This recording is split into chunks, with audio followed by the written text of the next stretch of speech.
أكتر حاجة كل ولادنا بيحبوها وهي بيضة كندر أو كندر سيربرايز أو كندر جوي. طب تعالي أقولك بقى إيه كندر سيربرايز دي عملت مشاكل كتير قوي في بعض الدول زي الولايات المتحدة.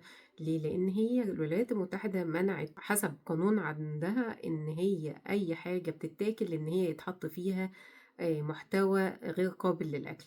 فكندر سيربرايز دي عبارة عن شوكليت جواها لعبة لما بتتقسم نصين.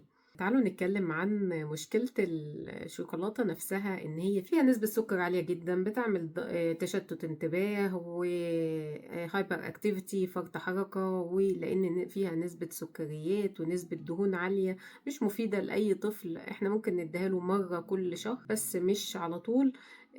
ندور على بدائل صحية للطفل. خلي بالنا علشان المكونات عادة بتاعة الشوكليت دي بيبقى في صغيرة جدا، أقل من 3 سنوات ممكن يبلعها وتؤدي لا قدر الله للاختناق. للأسف حصل حالات اختناق بسبب اللعبة الموجودة داخل الكندر سيربرايز، وتم التبليغ عنها. علشان كده الولايات المتحدة قامت بمنع دخولها.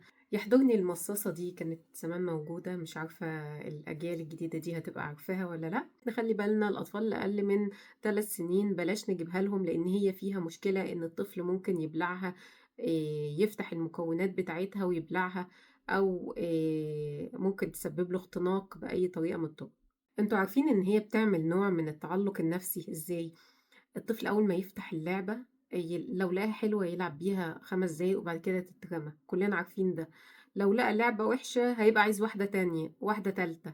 هم بيعتمدوا كده في الماركتنج بتاعهم ان هم اللعبة اللي مع الشوكليت دي هي اساس. في اطفال ما بتاكلش الشوكولاتة بتاعتها خالص ويبقوا عايزين يجيبوها علشان اللعبة، وده بيعمل تعلق نفسي بالمنتج، وده شغل ماركتنج علشان الأطفال تبقى عايزاها. أول ما تشوفها في أول السوبر ماركت تلاقيه جري عليها وعايز يجيب واحدة.